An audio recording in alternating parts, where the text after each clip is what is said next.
Y'all, welcome to another podcast from the Canton Police Accountability Network.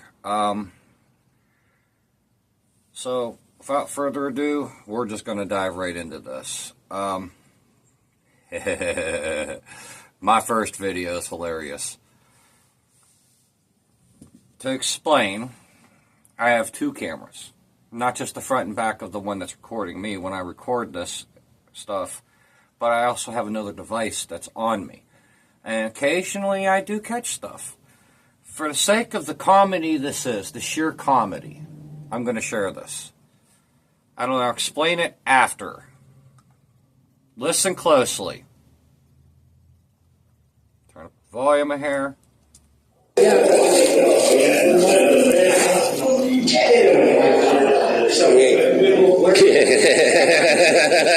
Funniest. Yeah, funniest thing I ever heard. Juvasis comes up, shakes her hand, says, "Behave yourself."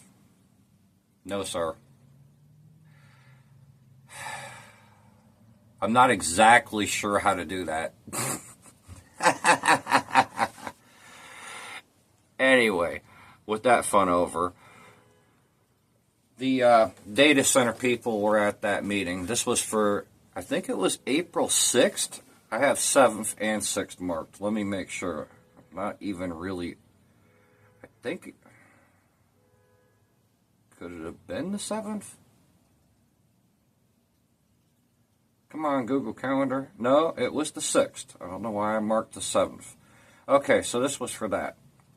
So, like I was saying, April 6th, Canton City Hall meeting. Had the anti-data center people there. And that would be them. Right there, that they're holding up all the time. You could see the QR code here. For anyone who wants to scan that, trying to hold it still. There you go. I'll give you a second to scan that. So, it was this particular meeting, when they were doing this still, I happened across the contractor that's building the data center, who I do believe in these videos. Yeah. He challenges everybody to come to him. I have his card. The guy that's building the data center is this guy right here. That's the man. You can contact him, and you can get a tour of that place and ask him any questions at all.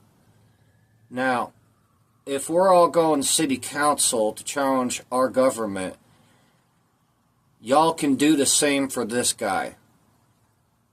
So there's your way to do it. That's why I'm sharing that. Anybody that wants the contact information after this, you need to get a hold of me on Facebook. You need to be on our group. You can't just message me any old way. You need to either be in our group or in my friends list. And if you're on my friends list, that means I'd have to have met you in person. So just join the group. I don't do this with just anybody. Okay, on to the next thing. I just thought this was really cool. They were doing would have had no trouble taking a video and showing people on here, but since certain people who seem to call everybody snakes and everything else every time it gets recorded, that's pretty ignorant. That's pretty ignorant. For yourself. Or protest, the signs to protest it.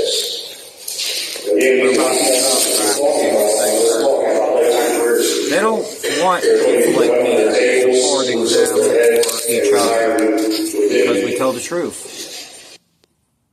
People like me are reasonable. People like me are held to account. We live by certain standards that they refuse to. And it gets results, and they get jealous, and that's just too damn bad. I don't know how many of you ever go to a Canton City Hall meeting, or even for that matter, a city or government meeting, but here's a little bit of the anarchy beforehand for a few seconds, just to show you. The woman sitting here, the blonde, is from Canton Repository. She's a news reporter. They don't tell the truth very often. They could care less about it. They have no accountability. Don't trust them.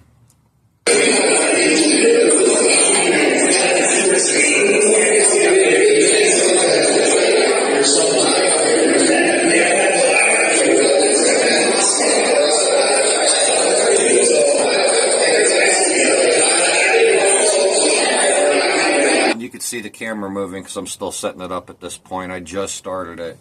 I usually try to do things a few minutes before the meetings start. Not for any particular reason other than to just get to the point. I want to make sure I get everything from beginning to end on video, so I always try to start a few minutes early and maybe a minute longer after, if even. I just think it's fair.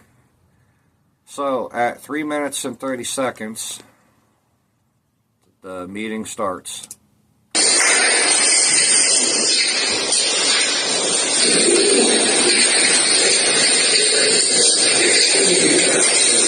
Now comes the fun part. At 4 minutes and 40 seconds, which would be almost about here, they're talking about 60 new body cameras for police, this grant, alleged grant.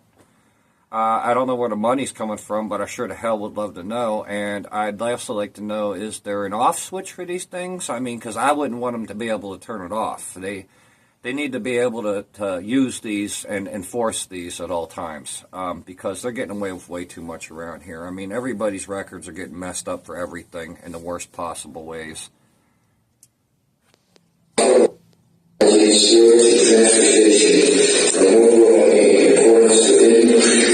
Procurement process authorized by law, authorizing creating the 2773 2015 Cop Hiring Program Grant Fund, amending the final 2026 appropriation rates and declaring the same day emergencies. Mr. Chairman, members of council, Director Perry's not here tonight, so I'm going to take over this ordinance. And what we're looking at is the police got a grant in Ohio Office of Criminal Justice Services for $105,108 versus 60 body worn cameras and with the associated software warranties, etc. This is a 2-year program, and the 60 new body worn cameras will replace 4 cameras that we have in stock. Is there any? What are you going to do with the older body cameras? Are you going to sell them or auction them or retire them or trash them? What are you going to do with the old body cameras? I actually wouldn't mind buying one personally if it was a reasonable enough price I could actually afford, which I highly doubt. But, I mean, that would be kind of cool. If you're not going to use them, you should totally auction them off and reclaim some of that debt. Pay it. There's no match. It's strictly a reimbursable grant. So you spend the money and then you request the reimbursement for it. We are in this ordinance doing an advance to that fund, so we can buy the cameras, but then after the cameras are all purchased, we'll refund the general fund with the advance funds. Any comments, questions, or concerns? Seeing none, we'll start this one out. Number 16 on the agenda is a resolution authorizing the mayor of public safety. All right, so I'd love to know the financial dynamics in that and the legal dynamics in that. Because, I mean, are they actually... You can't just turn a body camera off. You shouldn't even have that capability. At the beginning of every shift, you should have it taken from the dock at the police station, the charging data dock, and at the end of every shift, you should have it in that dock. No exceptions, no power offs, no power failure. You can't block the lens. Oh, I know the little tricks they do to block the lens. Like they'll hold their arm like this and the point like this, so that way it's blocking the lens when they shoot. Yeah, fuck that. I'm onto your games. Personally, if I were a cop, I'd want to know the law. Second, I'd want to be from that community for a long time, and I'd actually want to serve and protect. I'd want to do the right thing by people. I'd want them to trust me, because if something's wrong, I want them to come to me, because I'm the one that's there to take the fucking bullet for them. That's what these idiot cops half the time don't know. Now, mind you, I did have to call one recently because there was an issue. And I won't name him. I won't go into this detail. He did only fail one thing. He failed to take the second police report. Oh, call down to so-and-so. Sir, I will. And the only thing I got to say other than that is everything else, he did a good job. He didn't even know he was on my camera. See, that's just it. It's like, if you're going to carry a gun in Canton, which there is this constitutional carry law, you can do that, and you don't need a permit or nothing, apparently, and I freaking appreciate the hell out of that. I love it, because I have never lived in a place where I have felt less safe, to be honest. So I'm just going to recommend if people do that, conceal them, unless you're a cop, of course. But you wouldn't want to make anybody like that nervous and make it a thought when you're not the one that's, if you're the victim, you don't want to become one. Second to that, learn to use your shit as a body camera. There's software for that. It's on the website, which is marked in our group, and the description is for the link for the group is in the video description. So anybody that sees this can join our group. So hopefully it helps out, because I don't want anybody being a victim of the circumstances. Now, 28 minutes, 10 seconds into it. That would be about one too far. Close enough, 27 seconds. Okay, the man from the audience hooks his laptop to the city monitors for the construction project, is what I have noted here. Now that, yet again, has to do with this. They were given the presentation from the data center here. So, for all you guys that are anti-data center out there for Canton, you might want to hang on to this video. Here you go. 12th Street resurfacing, that project, it goes from the railroad tracks, monument, over to about the first roundabout, yes, the rest of the 12th Street, still being done that. Oh, and Daniel, if you're watching this, you might want to share that with them. I hope this helps everybody, because that's actually, a lot of people got a lot of opinions about me right now. I don't give a fuck. I'm still doing what I'm doing. I'm just trying to help and make sure everybody's got a voice and it's on record and there it is, and so on. So deal with me or not, here I am. Because that's what we're seeing about the code house, this does the non-state outward, that did open this April 21st, and then Thompson obviously showed up later this year, Elgin later showed up next year, now. Questions, concerns, Mr. Moore? Absolutely. Okay, Colonial Boulevard. When I'm starting that, well, we just awarded the contract last week. So I would say by the time we do get the contract finalized, pre-construction meeting, month and a half away, best case scenario, just basically the construction season. So they're going over the contracts for the construction for the data center and all this details. I'm going to skip ahead. 33 minutes and 45 seconds into it.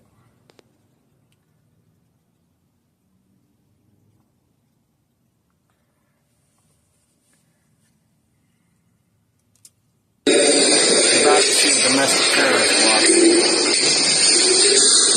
Unfortunately, we're going to be looking at number 12 and number 13. Hopefully, it's not on those. Any questions on first, second, third readings or communications? Okay, we have one informal resolution. Number 5 will be giving the invocation. So, with that being said, we're going to go into our presentation we have tonight.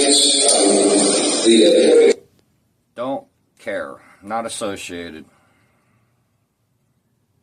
So, 35 minutes into it.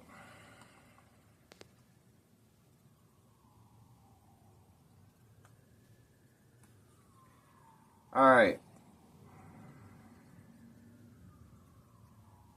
Approximately 35 minutes. I think I need to rewind this just a hair before this guy walks up to the podium.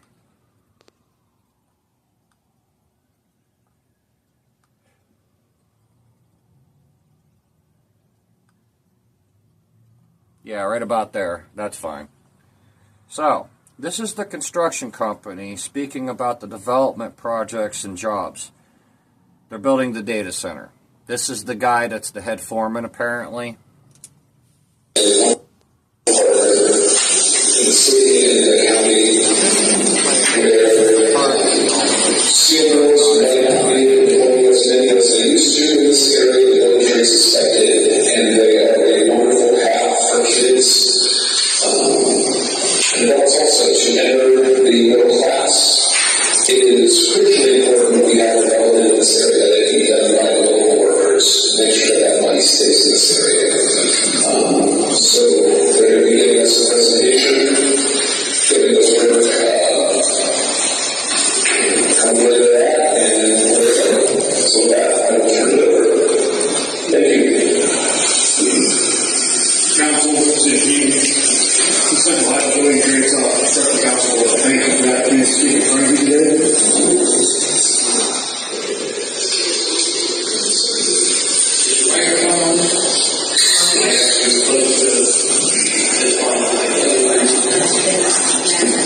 I want to grab that microphone so bad and just drop it, and that's it. That's it. I don't have to say a word. That's all I want to do. Like, I want to go for Title 18, get approved, just go up, not say a word, grab the microphone, just drop it, and walk away. I wonder what they'd do.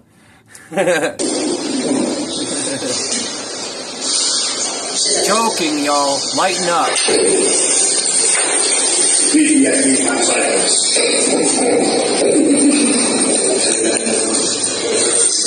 Thank you. Again, members of council and Mayor Shear, thank you for allowing the Central Iowa Building and Construction Trades Council to speak before you tonight, give a presentation on data centers and critical infrastructure that is coming in front of us. We need to increase local workers to manage workforce. Next slide, please. I myself am a American truck president in Central Iowa. While I'm inside here, there's many of my partners in this. You guys ready to meet us? Thank you. There's the other opportunity. I also represent UA Local 94, one of the regulars. Eric Long is our vice president and also the business manager for IW Local 540. Next slide, please.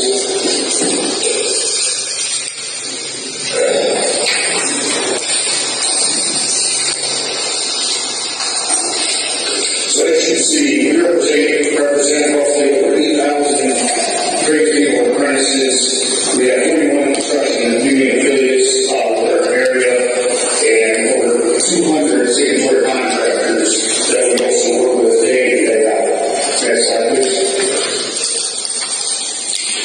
The map in front of you can see is all building trades councils across the state of Ohio. Our council specifically covers the rare areas of Wayne, Stark, Holmes, Carroll, Shopton, and Stark County. Within these areas, from site selections throughout the project life cycles in Central Iowa, partner with private investors, economic development agencies, contractors, regulatory bodies, city boards, and government at all levels. To ensure timely and predictability, regulatory, and stakeholders' approval on large-scale developments. Next slide, please.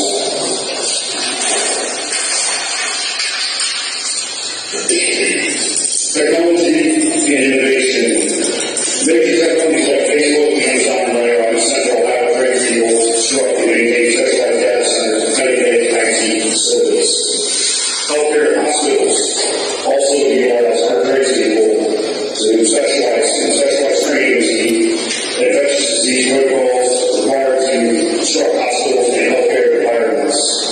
On the renewable energy side, East Central Iowa Building Trades people build and maintain all facilities and have a diverse energy portfolio, including petroleum, nuclear, natural gas, wind, and solar. That's across Ohio. Nuclear power? I'm sorry, for a data center, are you supplying your own power would be one of my questions. And if so, is that nuclear regulated, maintained by you or someone else? Or is it, what the hell? Anybody, I don't want to get FBI pissed off, but anybody can make a tabletop reactor that would power an entire house permanently. But you don't want your backyard becoming Chernobyl, so they don't allow it. Manufacturing, advanced industrial manufacturing, higher building, frequencies, mitigate risks, ensure proper operations, and reduce long-term maintenance costs for production facilities.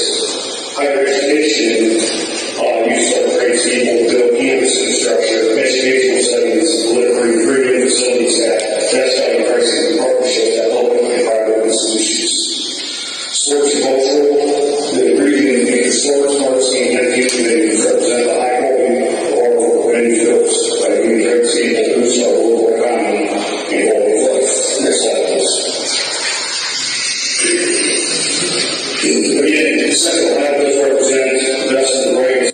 I will also say I do have experience, personal experience, my own purchasing in my own home with RAID servers, RAID format servers, and shadow copying, and I know how touchy they are. Like, ooh, I don't want to do it again. Someone like me could easily work for someone like this. It's not going to happen. I don't feed monsters, obviously. Construction field, not just the field, but also in the training environment at performing training centers. Anytime anyone would like to see one of those, we would more than happy to have you all to do those. Next slide, please. Forest Department, industrial training investment. Building friction means that state-board contractors that significantly began training and spent approximately $1.5 million to building annually on partnerships. 30-level training in the U.S. and Canada. These funds operate over 1,900 training centers across North America, including 19 training programs in Central Ohio alone. Earning more than hundreds of local students begin their construction career each year in East Central Ohio. 1928 independent apprenticeship programs. Local students have access to tuition-free and high-wage apprenticeship with full benefits. Next slide, please. Yes, the training and the fast-growing construction niche. Next slide, please. So I'd like to explain what a data center is to everyone. Data center is critical infrastructure houses, computers, servers, telecommunication, and storage systems that power network database, cloud storage, computing, AI, machine learning, financial systems, public safety, utility systems. Keyword he just said, AI, meaning artificial intelligence. I prefer a neural network over an AI because a neural network is far more advanced and it's more interesting. But you definitely don't want that on your phone because those things, you can piss them off. I've seen AI that creates artwork. I mean, that's insane to think about the processing that goes on in something to do that, and not even with a quantum computer. Now, if you hook the quantum computer up and you put, like, I don't know, carbon nanofiber, random access memory, CPU would be the Q. I'm trying to Q something. No, it's D-Wave. I'm sorry, it's D-Wave. They're $500,000 for those chips. They need to be in the vacuum of space, cooled with liquid nitrogen. It's insane. You need crazy programming for that. But I don't want to give anyone out there any more ideas than what they already have, because I do have some ideas. But I'm just saying, have we all seen Terminator 2 and how this ends? Come on! Healthcare systems and cybersecurity defense systems. You may have to multi data centers. Each of us rely on data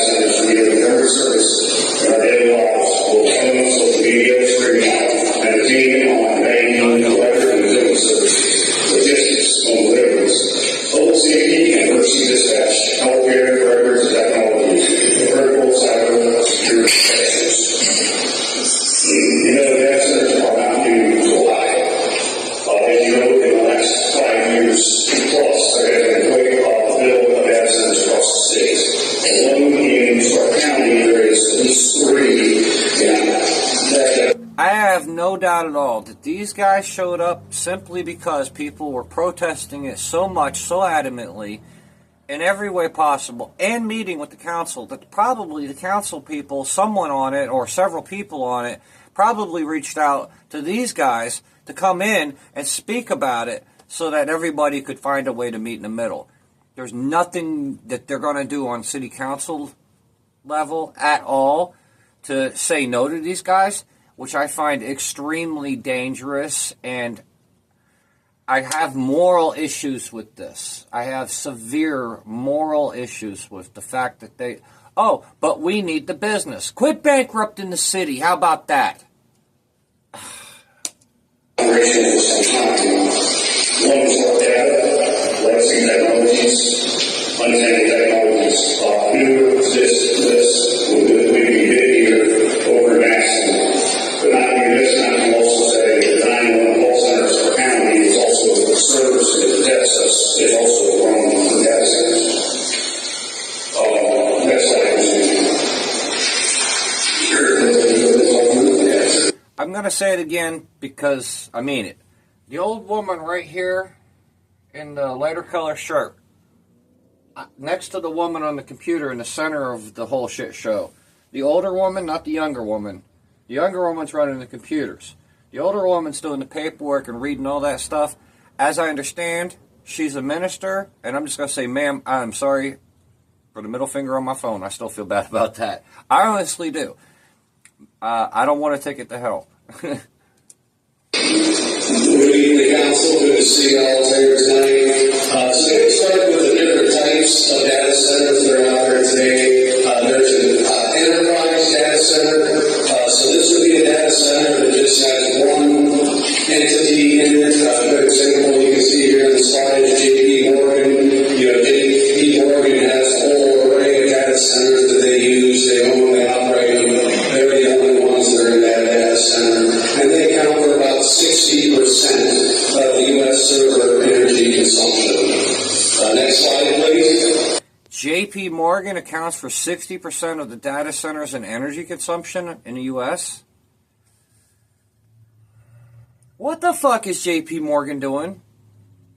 What the... How? What?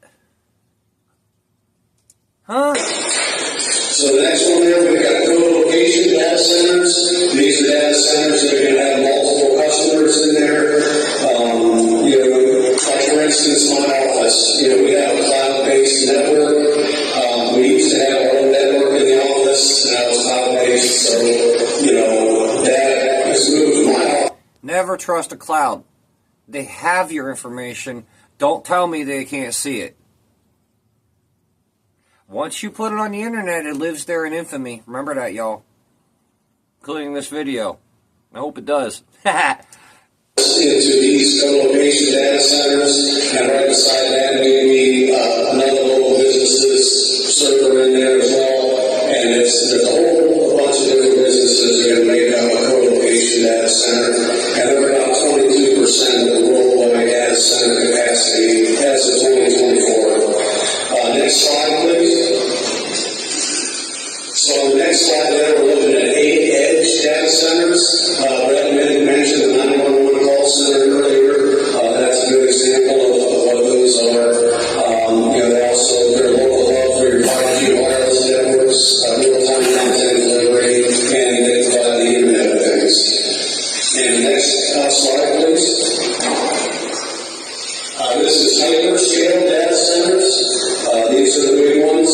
These are going to be your Facebook, Meta, Amazon Web Services, and they account for about 54% of hyperscale data capacity.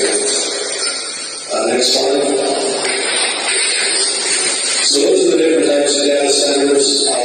There's a lot of discussion about cooling. And the domestic terrorist just walked by, and you couldn't have went somewhere else? You could have walked another direction, dude.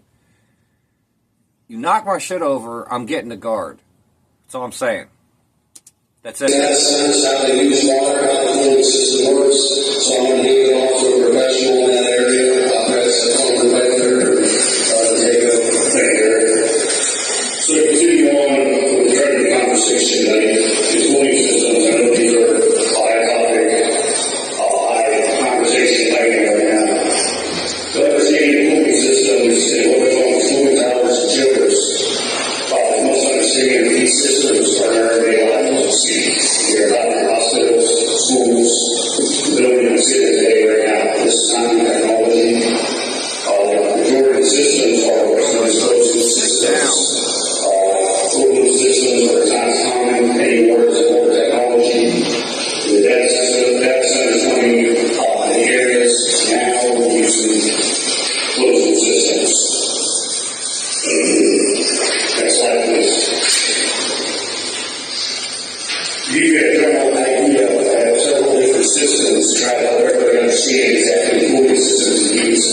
see every day.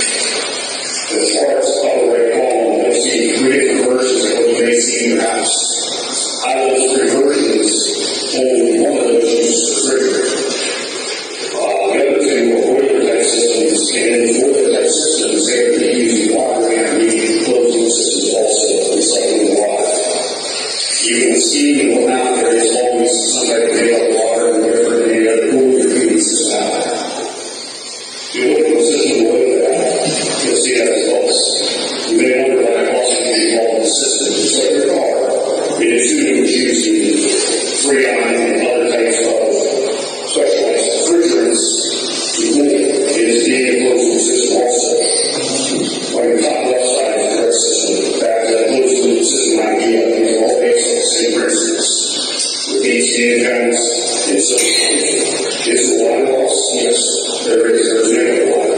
As you see on the slide below, it kind of generates an idea of how that system comes in and how there's vapor involved in the release. Again, these systems are in our everyday lives and pass through without any knowledge. Next slide, please. Gives a general idea of how noisy the majority of these systems are that we're speaking about right now. If you look at what's on the board, the average 55 to 60 decibel at property edge, normal conversation level generates only a test of 13 to 30 minutes each month. With that being said, you're looking at roughly 7 decibels to less than 80 decibels that these systems are putting off. Again, the 2 guys speaking there, I do believe the guy in the dark coat is the one that gave me this card. And at, hold on. Here in about 3 more minutes, a little more, a few seconds more, the guy admits the data center results in raising electric costs for us all. Capacity prices, he says. We shouldn't have to fork the electric bill for these guys. They should pay their own damn electric bill. Why are we paying for it? I am not paying their electric bill. And you shouldn't either. This needs to be a class action lawsuit right now. Right now. And I'm not going to start it, but somebody, whoever does, reach out to me. I'll join it. Here you go. Here's the guys again. The guy in the dark jacket. That's the guy who's speaking right there. I don't know how well you could see it. I'm trying to hold it steady. I'm trying to do this long enough. That's the guys. That's them. I should have probably scanned this, but that's the guy on there in the black jacket. Alright? I'm going to also flip this around and say here. You see, I don't live next to these clowns or anywhere near where they're doing this. But if you're going to raise my electric costs, I need to hold you accountable because that should not be my bill. That should be your bill. Do you want to pay, let's say, 30% of my electric bill? I don't think so. So you need to get a hold of these guys, people, and you need to complain. But before you complain, please do go there in person and schedule a tour. Ask questions. Then complain.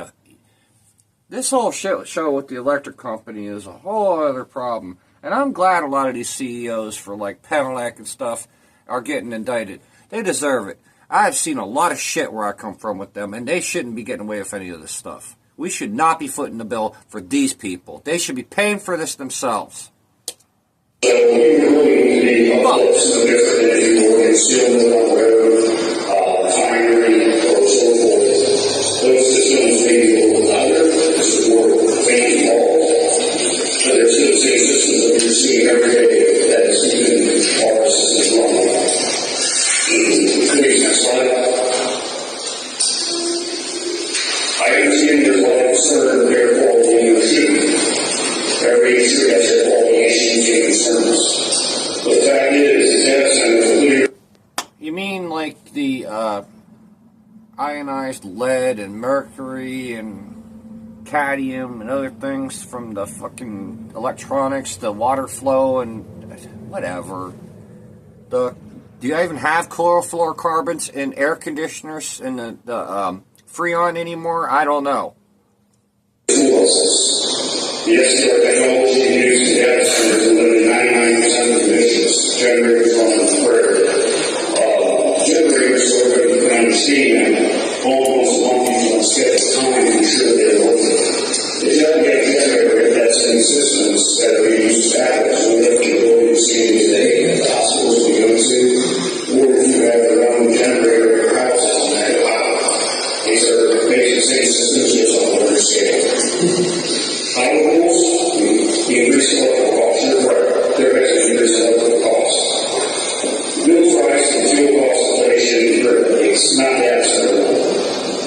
We don't have a PUCO decision in 2025 requires data center owners to pay for 85% of the electrical usage over the next 12 years. That means, to make a note on that also, these data centers got time. They have to start paying on this electrical grid at a certain time throughout the day. Regardless of whether that line's operational or not, every day they pay that bill for whatever that radio line is that they agree to. So we'll make sure we go through that. Are they stalling? No. Few sites that require power, fiber, zoning, and collateral.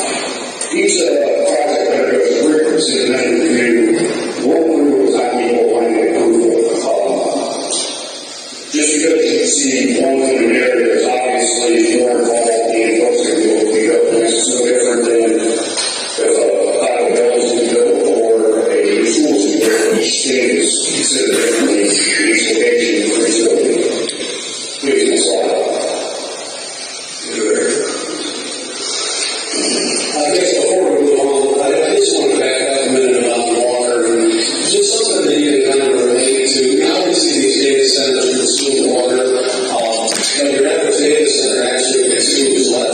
Average data center with a closed loop system actually consumes less water than a golf course annually. So just to kind of put it in perspective, obviously it does consume water due to evaporation, but it's not consuming millions of gallons of water a day. And also, in regards to the electric bills, this is a very complicated, complex system. Our electric grid is tremendously complex. It's hard to understand. It'll make your head spin as you dig into it.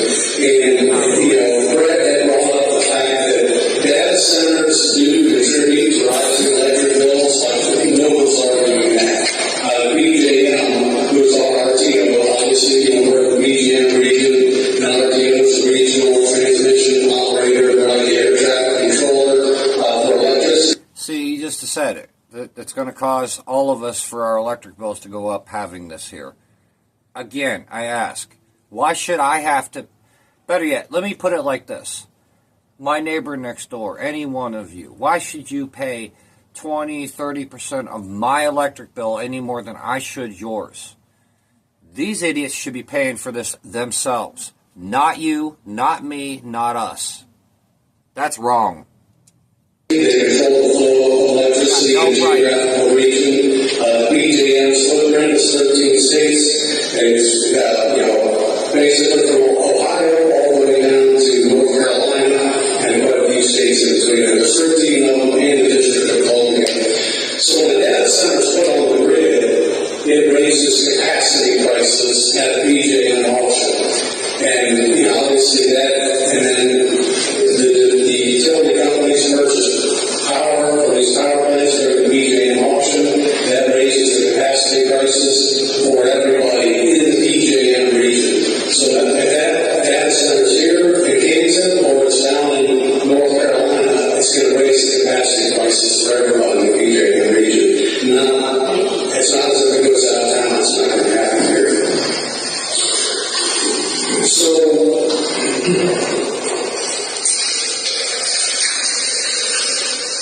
obviously, data centers are contributing, I said 6% this year, but something that we all forget about is the fact that the BJM has retired almost 55,000 megawatts off the electric grid. And we've seen a rise in demand, yes, but our supply it's contributed to all of them, it more probably than data centers. If you think of over 54,000 megawatts, that's about 150 megawatt data centers, which is the size of the data center that we see going over in Berry Township. 150 megawatts. When we retired, it's over 360 of those facilities. Just to put it in perspective. Obviously, these data centers represent a huge opportunity for our members. As Brett said, we represent over 8,000 members in the building and construction trades. Everything from plumbers, pipe fitters, electricians, iron workers, cement masons, and everything in between. These projects put food on our table that allow us to provide for our family, create a good living for our kids, the ability to go on vacation, and have security in retirement, and have good health insurance. And the amount of manpower that we need on these projects is tremendous. You can see here, 250,000 square foot data center. We're looking at 1,500 construction workers. That's 1,500 families for 4 to 6 years. And this technology advances so quickly. A lot of people say these jobs are just temporary. But during that 4 to 6 year construction phase, normally by the time we're done, we have to go back to the first building. We're retooling and re-equipping those facilities because the technology advances so fast. It's not that the equipment is like a light bulb and it burns out. It's because it's obsolete. It's called Moore's Law, idiot. It's exponential. You're going to get to a point where you're going to have to change it all out every freaking year. What the hell? 5 years, 10 years. Come on. So for the building trades, data centers are the gift that keeps on giving.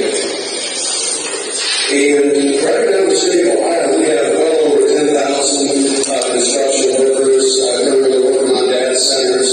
And I got to get into this next slide, please.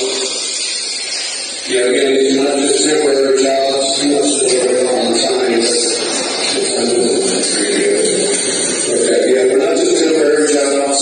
And these jobs, these are really good paying jobs. I mean, the average tradesman on one of these jobs makes $80,000, $90,000 a year. Electricians top out the chart at well over $100,000 a year. And if you're lucky enough to be a foreman, foreman superintendent, you can make over $200,000 a year. So a lot of income. Too much money. You can't be making as much as a doctor doing construction work. That's insanity.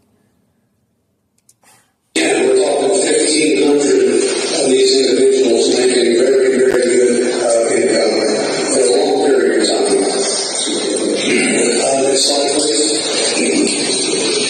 But the counterpart is explained very well. What these data centers do, this type of work, steel mill refineries, powerhouse, anything in between, from building hospitals, schools, residential, but now it's great. And obviously, these are projects also give our apprentices teams to grow and for the next generation of workers forward and educate them and teach them. Right there. I'm going to back it up. And obviously, these are projects also give our apprentices teams to grow and for the next generation of workers forward and educate. That's Mr. Downing. He's running for mayor here, allegedly. I have yet to be convinced that he is someone I should be voting for, but apparently we've reached an understanding here for the moment, so we'll see how long that lasts. Mr. Downing, my advice to you is show up before the meeting starts like I do, and don't leave until it's done. Because if you're going to be dealing with our city business, you need to be involved now, like that. Pay attention the whole time. You being late like this is not okay. You need to keep track of a schedule better. I'll say it again, and you can hate me all you want, but you are welcome. And I am going to timestamp this at 45 minutes to tell you. I am sending this to you. You absolutely need to be there the whole time. And I wouldn't go at the door and I wouldn't stand there like the minister at a church and address everybody. Somewhere off from it. Start talking to people in the audience. Start talking to council members. See what you can do. Get the stories, Get involved. Go on different podcasts. You're welcome on mine, but I'm sure you wouldn't want to, and that's up to you. But I'm going to speak as freely as I am now, and I expect the same from you. You can, there are no time limits, no filters, there's no editing. It's raw, natural, it is what it is. I'm not going to play with that. It's just got to be that way because that's how it should be to begin with. Second thing I'll say, I like the suit. When you can come to a council meeting dressed like a lawyer, then you're going to fit that chair that you're going to possibly be able to get later. Instead of coming like a Southern plantation owner. It was funny. It was just a joke. No hating. Don't get mad at me. But for God's sakes, dude. As for your little entourage, including your PR woman, I'm never going to not refer to them as the Scooby-Doo gang. It is funny. And y'all got some mysteries to solve, that's for damn sure. So get on with life, and here we go with the show. The way that works is that you work every day, work hand in hand with your person, and a lot of times the evenings, they come in and they take less hours at a time, and more theory behind it than normal. The community program alone continues to build the backside and core of what is known as our work base. As you know, for many years, it was sort of the way it was college and working with the teams. We have not had a apex at that moment where we need more people and have a conversation that you have to be shifted to reality that nothing stops from building this. The world will go down every day, the building you sit in, the house you go home to every day, the grocery store is all around by the way construction workers and anything like such. At the same time, these programs also allow our veterans, just like myself, to be through home start pass. You come home from service and get into a program like this, start the next future. Next slide, please. I used a case study for System Local and System 2, which is rare DC over the Canton area. Over a 4-period the gas center in that area increased apprenticeship enrollment in their JP's training center by over 450 apprentices. The apprenticeship program was training and estimating an unprecedented 1,360 apprentices by 2025. To give you a slight insight. Before this, just like here, most of these programs had roughly 50 to 100 apprentices yearly. New school membership has doubled from 1,600 to over 6,500 members. All these jobs are directly attributed to the data center construction, which has strengthened the regional construction workforce development pipeline for generations to come. We already talking about generations worth of work here in front of us. Next slide, please. To bring that same conversation closer to home for you, I am going to go for 11 to 5, which is Lincoln County, Greater Central Iowa region, over a 5-year period. Data centers in that area of the tech sector construction rate has increased their apprenticeship enrollment, and we work with a training center from 95 registered apprentices in 2022 to over 900 apprentices in 2026. Again, these are not small numbers that we're talking about. We're talking about lifetime careers for people. They're putting people out on their tables, roofs over their heads, and retiring with dignity. The trajectory reflects that 11 to 5 is the fastest growing local apprenticeship program in the United States, serving by a regional workforce demand and strong industrial partnership. They alone are now building a 29,000 facility in Eagle, Iowa, formerly in the former Sears building at Indian Mountain Mall. These programs are tuition-free, and how they are tuition-free and not costing apprentices is because every day when we go to work, our very apprentices are like to pay $20 grand in training funds, and that fund is overseen by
James Leonard to the podium. Meeting James is a big. For some reason, the app I use to record this, which isn't a normal one because it's doing the front and back camera at the same time, records 1 hour at a time. So let me get right to the second part. But in the second part, before we continue, at exactly 1 hour, go figure, they have an invitation to anyone to come ask questions about the data center, which I will actually compliment, especially since Merrill's running it, the Democratic liberal, not a bad guy, just what the fuck. So leaving off, Geovasis would have normally been in Merrill's seat, but he's in the process of moving, I guess. A really nice apartment, actually. It's really cool. And right downtown. I hope he can really see and hear everything like he should to know what to do better. I mean, it will help you. So I know that because I had an apartment like that here, too. And it was a really, for me, it was a horrifying thing, but and a real wake-up call to where I'm sitting at. And I'm not more than, I'd like to say 8 or 10 blocks from where I used to live in another apartment now, but for now, I am working on moving because this landlord is ridiculous and there will be a court date. I will say that I am working on it, but that's a whole other thing I'm not going to say on here. But I hope it helps. I really do. I know life happens, karma, some people might say, and it humbles you. And it brings you back to reality. And it puts you back where you belong. Like where you came from, why you're here. So, Merrill really didn't do a very good job at this meeting, just so you know. He closed it up, sealed it up, nice and airtight. We couldn't even get in until the last 5 minutes before they started. It was ridiculous. Yeah, maybe about 1 minute, so I'll tell you that Steve was, so yeah, I mean, today we were much like there's a lot of information in the slides there about economic growth, but I know one of the questions I had asked, with all the work that you do, I've been working on data centers since 2019, and you all need double the builders area at once. That's where I live the majority of my time. There's a lot of questions everybody has about it's new, it's scary technology, scary industry, I just recently found out from somebody asking me, I lived in a place for the data center, actually within 2 miles and then less than a mile from 2 different campuses, I just had my house in double mile. So I had no idea about my going homes every day. I did not know it was that close to one that's an AWS data center down the street from me. So some of anybody, I mean literally anybody, because this is a great opportunity. I think it's hilarious how he keeps looking back at my camera rig. Is this a PR stunt? What are you doing? Dude, seriously. Ask questions, feel free to contact me with my business card. I don't invite anybody wants to come down to my little neighborhood estate tour. Oh, I stand corrected. That was the guy who gave me, that's who I got the business card from. That was this. That's the guy right there. Move my finger over. Yeah, give him a call. You heard him. Give him a call. Go down there and then complain after the fact if you want. Best bet. Go on tour, answer any questions you might have. I feel like this is one of those life-changing things. From all the industry, I got my feet on up here. I was at Furnace Skills, the refineries, food industry. This is the cleanest, safest environment anywhere should be. And it is literally powering everything that we do in this room, from the presentation to Googling to answering. Appreciate your time. Yes, thank you. That was pathetic. But whatever, dude. So that was the guy who gave me that card. I stand corrected. It wasn't the guy in the black jacket. There were 3 people from the data center there. I forgot. I actually forgot.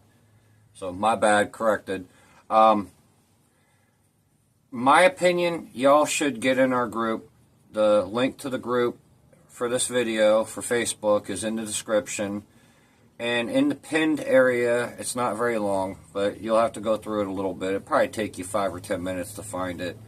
You'll find a list of things to help you protect yourself electronically. And one of those things is an application for Android phones that it makes it work like a body camera even when the screen's off.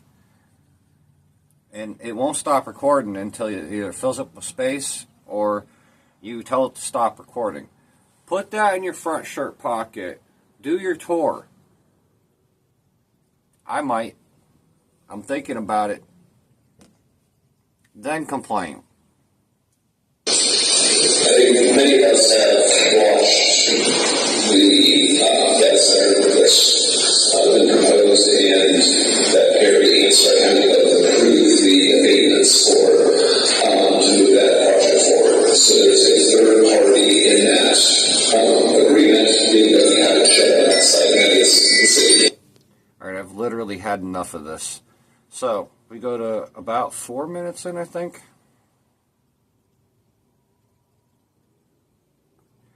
And that's... I still don't understand. Like, if you're going to read things, and then you're going to write things, how are you going to contradict this with what you said? Because that's what you're doing. You didn't... The agenda page said, old business review issues from public speaks. You didn't. They instead said there was no business. Why? It's listed. Let me show y'all. Here it is. Old business. Right there. Old business. Right here. Old business. Review pending issues from public speaks. Listen to what he says. Given by Councilmember March, Jane if you will please be in the meeting for the budget needs action. Let me have a might be a little bit more what it should be.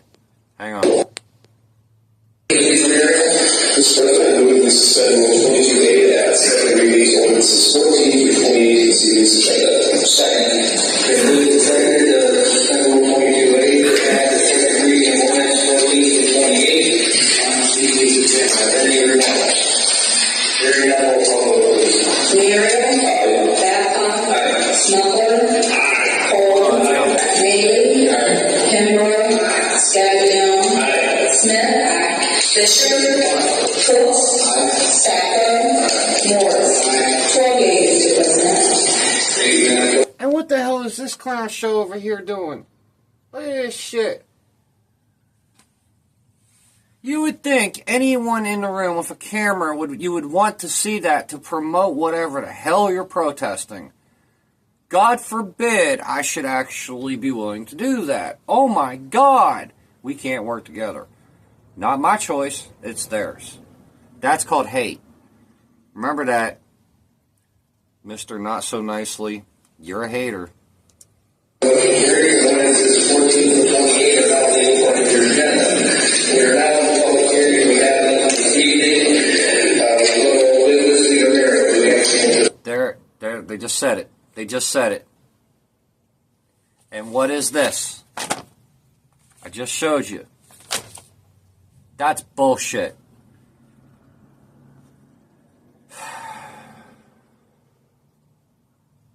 Since I don't know the exact time. Okay, Skylark Bruce comes up and speaks. Now, this person is an extremely good speaker. So I kind of always think that even if I'm doing this, she still ought to be heard because she does good. Listen up.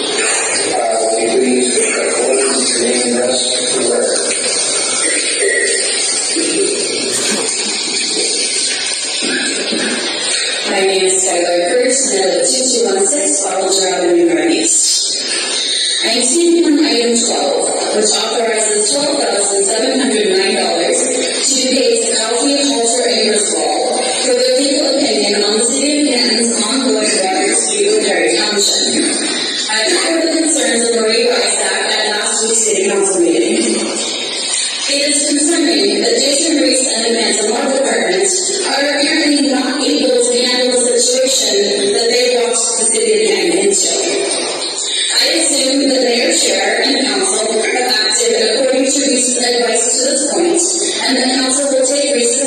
in passing this ordinance. Today's repository story on the matter says that council was asked to pass this tonight because the city did not open a purchase order before the law firm began work. How hard is it to open a purchase order? In many private business settings, opening a purchase order can take anywhere from 1 hour to several days. It strikes me that in an ongoing legal situation like this, it should be routine to create a purchase order in a timely manner. This looks like abuse of the emergency passage option. Then we have the issue of why the city needs outside legal advice. Is there a conflict of interest that the public knows nothing about? Reese was quoted in the repository on February 24th, saying that the city of Canton is not alone in Ohio in requiring annexation for water and sewer access. If many cities in Ohio are aggressive in annexation and use those utilities as a bargaining chip, it would follow that the city of Canton has engaged with Perry Township in a typical fashion. If that's true, this legal situation shouldn't be novel territory. Why is this outside the scope of what the law department signed up to do? However, maybe the city of Canton is out over its skis in this situation. Maybe the city of Canton is doing something completely different than anywhere else in Ohio. It's worrying that Reese and the law department will get the city into a mess and then throw up their hands and say they can't fix it. We know they didn't prepare a kindly purchase order. This is a bad look. But maybe Reese advised the city against some.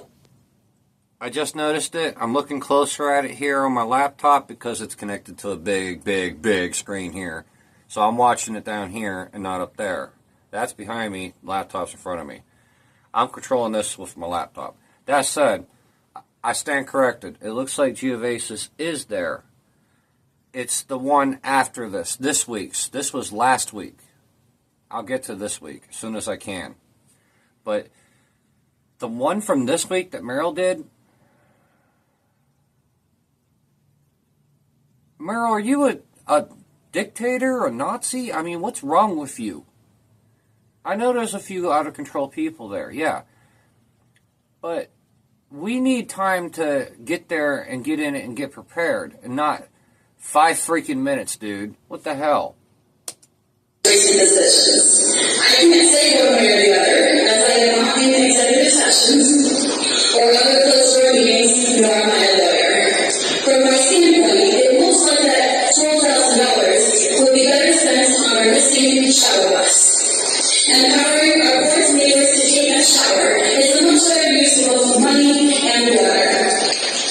I would also like to say that. What happened to that bus that the city, and they had the people come in about this, and basically it was a bus that was decommissioned, that refurbished, and they had it set up to be able to go around where the homeless are to let them take a shower and get new clothes and, you know, those basic essentials that they need. Healthcare supplies, you know. What happened to that bus? Where is it at? Somebody tell me in the comments below, please. Second thing, yesterday I was driving my car. Yes, I drive a car, not just a bicycle. I live downtown, so I won't say where, but I do drive. I ride a bicycle a lot too. So you might see me going around on a really nice bike that's expensive, and I do protect it. I do protect. It's alarm protected too. You ain't getting far. To all them would-be bike thieves out there, please don't fuck around and find out, because I will drop you off that now. It's been done. On with life. Driving around yesterday. I'd like to say it was Upper Cleveland Avenue near the car dealership up there. Between, I guess there's 2 of them. And coming from downtown, I guess it would be on your left. So, all right, there was a SARTA bus. Yes, I called them sartards. Get over it. There's some stupid shit going on. They keep perpetuating, so whatever. I'm going to keep calling them sartards until they get their shit right. And it's not happening soon, so deal with it. But the sartards had their little SUV truck thing with the triangles out, redirecting traffic around it. And as I was pulling up, they only had one of those and not all three, and they're four-ways on it. I almost didn't see them, but being the skilled driver I am, see now, I actually did go to school for not just a regular car, but I actually did take classes on that. I also was a school bus driver who also was going to school to become a truck driver with a CDL license, who was also studying to do the hazmat part of that later on. I know how to drive things in ways most of you can't. That's just a fact. So I appreciate a bicycle once in a while, especially with that shit. But that bus was broke down. In the video to come after this, for this week's meeting, because this was for last, they talk about that and the bus funding. We'll get to that. But just so you know, fix your buses. They're hydrogen. They're not that old. 10 years isn't actually that old. Come on. Represent the knowledge and we make sure today is correct. But they do not represent the data centers, and nothing they said can be all, nothing they said can be used against that third or against that third.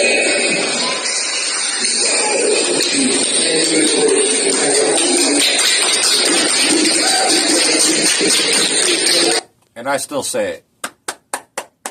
Every speaker that comes up to that podium should talk to her first, should learn from her, should look at her previous speeches, because that's how you do it. There's no bootlicking about that. There's all kinds of self-respect. You've informed yourself. You're educating everybody, including them. My God, somebody does it perfect. I mean perfect. Hats off to that. I'm not even wearing a hat, but whatever. That is amazing. That is freaking amazing. So, I also find it important when I'm at these meetings, if you want to call them that I spin around the camera to the whole room so that everybody watching this, or the video, which is uploaded already, can see what I see around me. So let me do my spin around of the room so you can see the atmosphere, how many people and what's going on, not just what's in front of you. I think that's fair. Personnel Committee confirming the appointment of Mr. Sean C.P.A.N. to the Zoning Board of Appeals commencing April 6, 2026 to December 31st, 2020. There's me. Looking at me like, look at all these people holding up the anti-data center signs. Stand proud, y'all. Stand proud.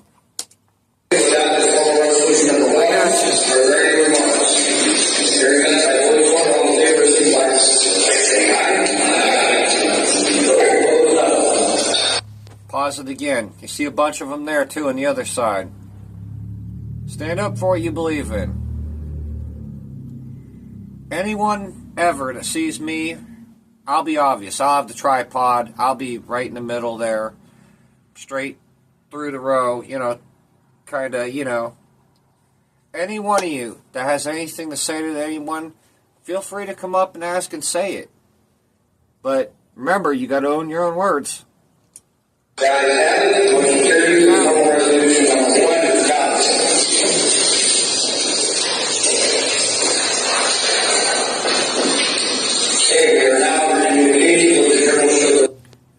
All right.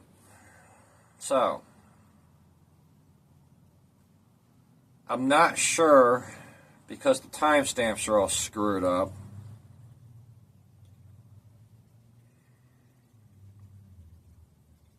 Let's see.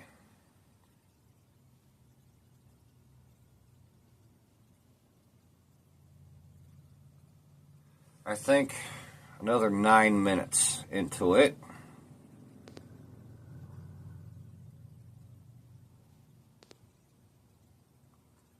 About there, a little past, I'm going to say. Might be a minute before you hear it, or two, literally. But they're talking about the grants for body cameras. I don't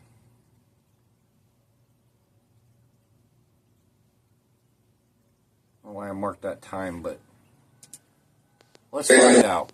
Muriel Babcock Sabo. Been moved and seconded that the document number 12 are then here marked on this ordinance. Hearing none, roll call, please. Merrill. Mr. President, move we adopt ordinance number 13. Second. Been moved and seconded to adopt ordinance number 13 are there here marked. Hearing none, roll call, please. Merrill. Babcock. Under ordinances to form resolutions for second reading, Madam Clerk, we can begin with ordinance number 14. An ordinance authorizing Canton to annex the territory known as the 2138th Street Northwest, 2020 multi-family residential district, and declaring the same to be an emergency. Roger. 15, an ordinance authorizing the mayor or director of public safety to enter into agreement for and accept $105,108 in grant funds from the Ohio Office of Criminal Justice Services, authorizing the mayor or director of public safety to enter into contract for the purchase of 60 body-worn cameras, software, warranties, storage, and transfer station from Motorola Inc. in accordance with any procurement process authorized by law, authorizing the auditor to rename the 2773 2015 Cox Highway Program Grant Fund, amending the final 2026 appropriation ordinance, and declare the same to be an emergency. It's not an emergency, but it's definitely needed. Did I not just hear over $100,000 for 60 Motorola cameras? Shouldn't they come with the software? I mean, what the fuck? I'm recording right now this from a Motorola. That device cost me, well, the core device and all the software that comes on it, it cost me about $450. I was an idiot and bought a 1 terabyte SD card, and if you don't, I'm going to warn everybody that had this idea. $350 I paid for that when I've had it for a while. I'm going to warn everybody. If you do what I did, make sure that you can create folders and name them, and you put them there immediately, whatever it should be, or you will never see your data again in that, trust me. It's a little rough. Now, I've also added special case, which was another $65. Add to that all the gear I use. Well, the device itself, forget the gear. Why 100? I mean, correct me. I thought I heard $100,000 just now. More than. How the fuck? Okay, so it seems to me right now, a hammer, instead of it costing $100, now costs $1,000. What? Somebody please explain this to me. Comment. Ridiculous. 16, a resolution authorizing the mayor or director of public service to apply for, accept, and enter into a water pollution control loan fund agreement on behalf of the city of Canton for planning, design, and/or construction of wastewater facilities associated with the West Coast Street Safety Project, Phase 1, GP 1165, designating a dedicated repayment source for the loan and declaring the same to be an emergency. That really is an emergency, and let me tell you why. The water in Ohio, look, I'm originally from Pennsylvania, and I used to love fishing. Right before I come to Ohio, I spent a buttload of money. I mean, almost $1,000 on the most beautiful ever ugly stick, unbreakable, perfect, collapsible, I mean, ultimate fishing gear. Everything was clipping to me, even my bait can and my gear, and the pole slung over me. I mean, I still have it. It's beautiful. But when I come to Ohio, I started seeing all the creeks, all the ponds, all the lakes, all the rivers. I mean, we're talking pollution beyond just garbage. We're talking chemicals that are very obvious. The foam on top, those are chemicals. And it's not always farm runoff. And then there's all the dead bodies that get found in the creeks around here. I like to eat my fish and take what's left after I skin it and put it into my garden bed 2-3 feet down on the path that I walk on, and then plant there next year and put the path where I planted and rotate. I would have the most beautiful garden from this. I would always be out fishing, and I would love it. I would feed myself. I would make that license pay for itself. I was an awesome expert fisher. I got to tell you, I don't want to fish here because of the water quality and everything I've seen. Yeah, there's some beautiful areas, but when you get up in it, it's ew. I'm afraid I'm going to eat a fish and find a finger in it or get lead poisoning. Yeah, I'm good. That would be one other thing. I would have to ask this. Since this is Canton, anywhere within 50 miles, I'll say at most, maybe 60. If anyone knows any safe places to fish, to eat fish, let me know in the comments below, because I really would like to know. I mean, I don't have a lot. I keep my life simple, and I kind of do like to do that as a thing, just to kind of add to supplement with grocery costs and everything. You know, it's good, and I don't mind growing for some people and, you know, sharing it.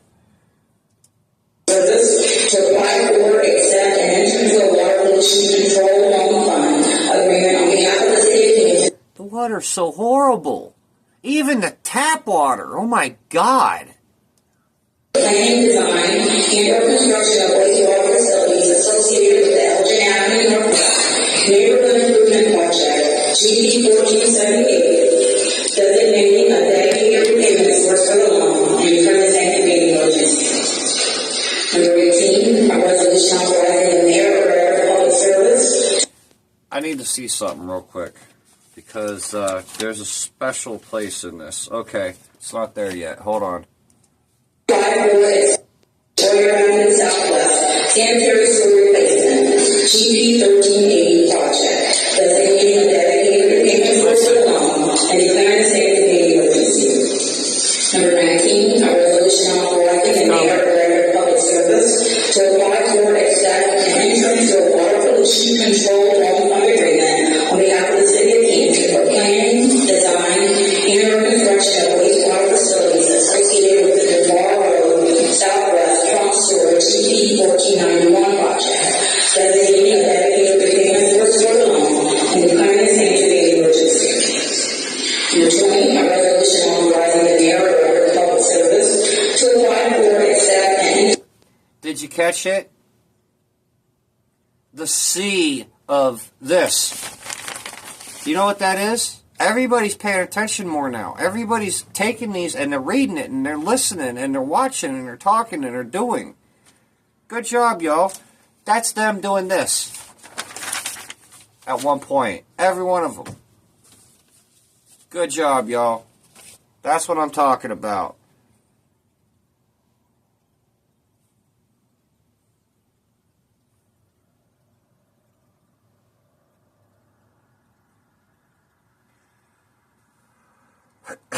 Alright. Now somewhere in this. Public service to enter into change order number 8 with C.P.A.N for the STA.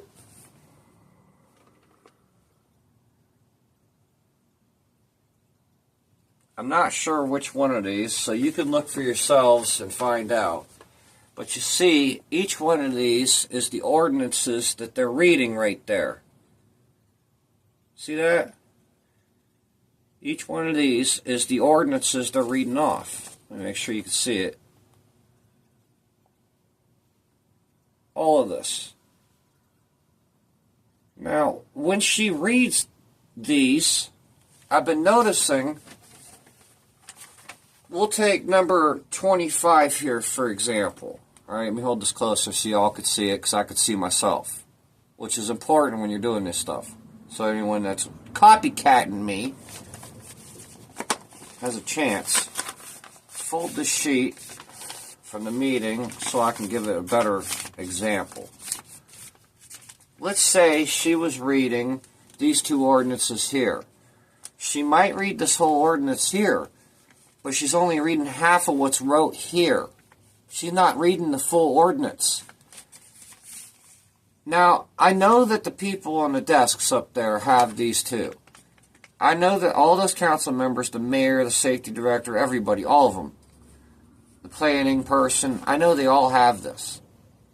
One way or another, either on a computer in front of them, tablet in front of them, or in the paper. I know they have this. Or they already know. But I hope not. I hope they're rereading this constantly. I don't trust that. But why would you play with the public and not read the whole ordinance that you're voting on here? Considering half of the people, and you can see in the audience, don't have this. Seems shady. It is shady. I'm going to let it play a few minutes to prove the point. You'll see, pause it, go back and pause it when I was holding it up and read it. You'll hear the ordinance numbers. I'll let her do 2 or 3, and then I'm going to go on with this. But listen, and go take a screenshot or whatever, but look and listen. You'll see it. There's something that's not quite constitutional. I have moral objections to this. I don't think this is legal. C.P.A.N. 90465, GB 1144, for a net deduction of $1,476.56. Amending the final 2026 appropriation ordinance, authorizing the auditor to pay all moral obligations related to this change order, and declaring the same to be an emergency. Number 27, an ordinance authorizing the auditor to utilize the previously established 5255 Middle Branch Waterline Extension Project Fund to receive all online revenue proceeds and track project expenses in the amount of $720,787.30, amending the 2026 final appropriation ordinance and declaring the same to be an emergency.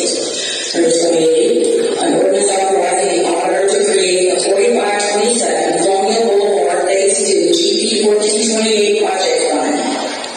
4528 4th Street Southeast Road Rehabilitation, GP 1297 Project Fund. 4529 12th Street Resurfacing, GP 1369 Project Fund.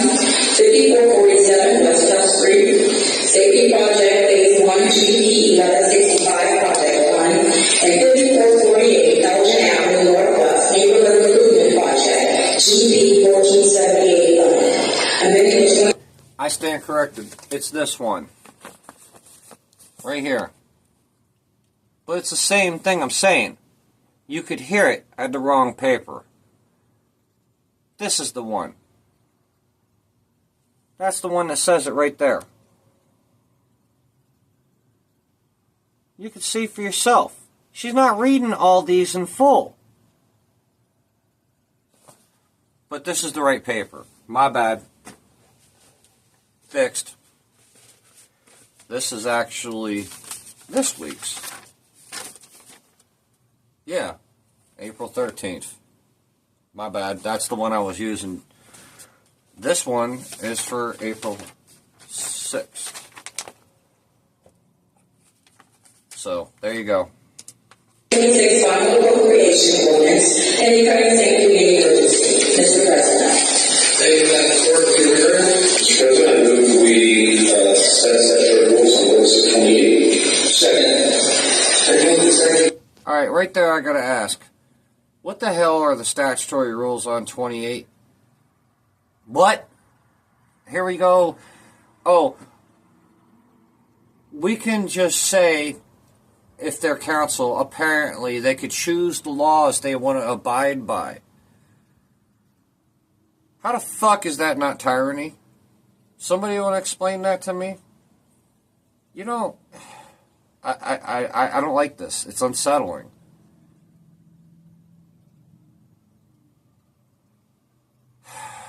Skipping ahead.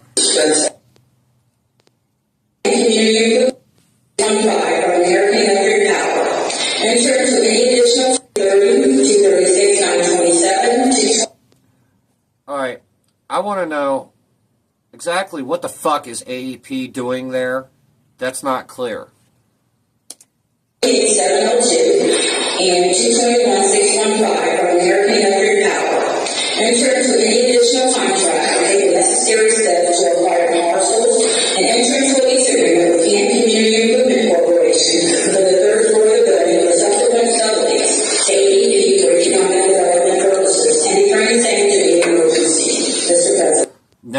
it again. Actually, I think I do know. They acquired the AEP building downtown, the old one, for $1. You know, anything that had to do with any electric company, I don't give a damn who it is, and government, I guarantee you every single time there is brutally, absolutely the worst form of corruption involved. I don't trust any of that at all, and you shouldn't either.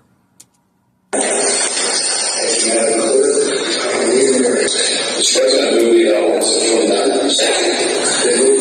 Second. Any discussion? Hearing none, roll call, please.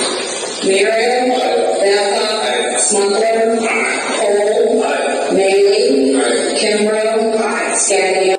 Oh, give me a break. It's not an emergency. All this shit, it's always an emergency.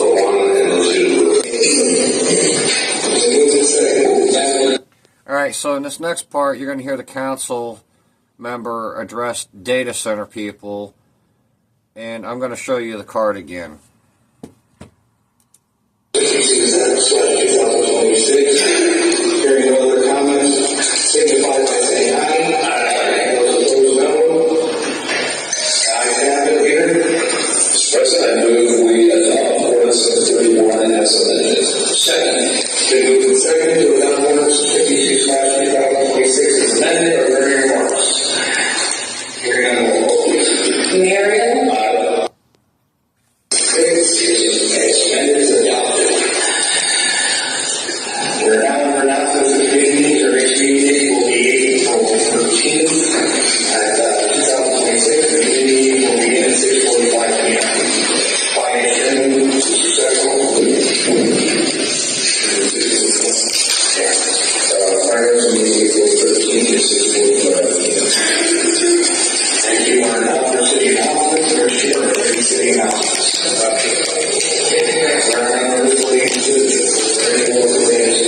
Mr. President, I just wanted to thank the building trades for coming out tonight and conducting the presentation for us. I'd like to address the concerns of some of the residents and the people in our community. We did that large projects and They didn't actually completely address it. They prepared a propaganda speech. There are still real concerns that are not being addressed. So therefore, I would encourage, yet again, everybody get a hold of this guy right here. And what you should be doing is calling that phone number right there. See it? Right there. Call him. Pause the video. Call that number. That man. Schedule a time. Like I said, put your camera on. Don't let them know you're recording. Use your phone. Come out with it. Then complain. Because then you would have gathered your evidence. And if you do that beforehand, well, if you complain too much beforehand, you're not going to have proof like you should. So get the proof. Then put some teeth to it. Understand your concerns with energy usage, water noise, but definitely smart planning opportunities for upgrading infrastructure and strong local oversight. This could be a huge win for our area. This could be a game changer for not only the city of Canton, but Startown. These are good paying, skilled jobs, so that's one of the things I'd like to discuss is some of the misconceptions that are out there from old information. Technology changes, and with that, the information changes. As a lifelong educator, I'm also very happy that you guys discuss apprenticeship programs. We have so many young people that leave our area, and college is not of interest. They don't want to join the military. This is another opportunity to keep young people in our area so that they can raise a family, get paying jobs. And these are the community members that are... Oh, you mean like the same families that I keep hearing everyone talk about that's getting ripped apart by CPS, the police, and the politicians? Well, I don't personally deal with CPS. But when it comes to holding your government accountable, I'm all for it. We need to hold them to a higher standard, and we need to get involved and do more things like this and a lot more. Not just vote. That too, but, and I hate to say it, I'm not a voter, but that's not here nor there right now. I'll discuss that in a future video. That'll be a whole other thing. But this shit show, this could be a lot better. And people are ruining it on both sides of that fence. And you know what I call the fence here? Every time I say the fence, the fence, the fence with this shit show, I mean this wall that goes all the way across here with this little door in the middle in front of this stupid ass podium where all of us are on this side and all of them are on that. That's a fence. That's a fence. So get over it. Holding police accountable is a lot like holding your government accountable. It's really all comes down to law and how you can enforce it as a citizen. Our coaching our kids little bit too, so we appreciate you coming out and giving us this information.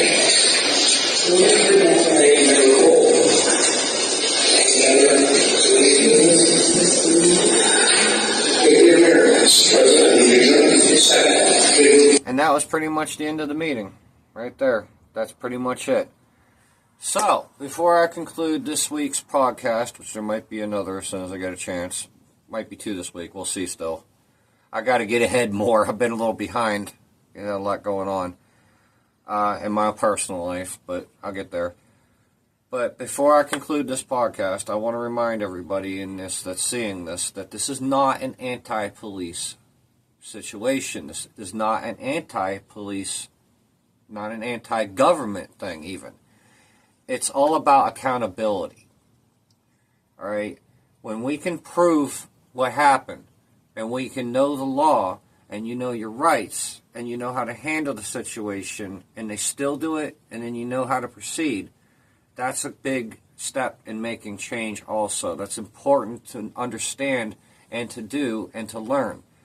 Now, the reason why I say this isn't an anti-thing, and a lot of people would say that, like, okay, I've heard from the grapevine, we'll just say, people that know people, like Officer Lamar, I'd love him to join this group, because I think if he did what he does normally, it would be a wonderful thing here.